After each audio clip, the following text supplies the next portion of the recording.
Segnaliamo che nella precedente serie la nuotatrice Scartazzoni Lucia ha realizzato il nuovo record della manifestazione 1:03:00.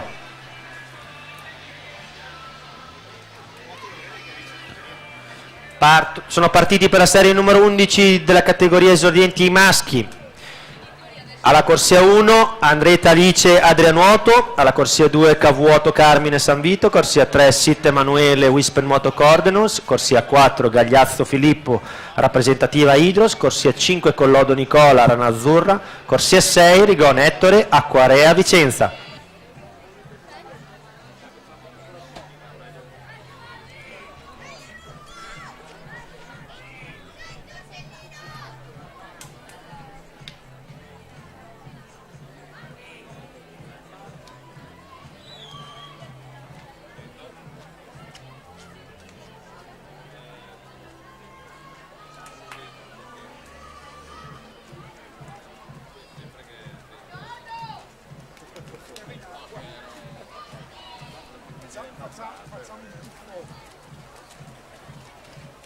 Allora, ricordati, facciamo finta che sia già finita l'attività, ok? Quindi non parliamo di risultati, ovviamente, parliamo delle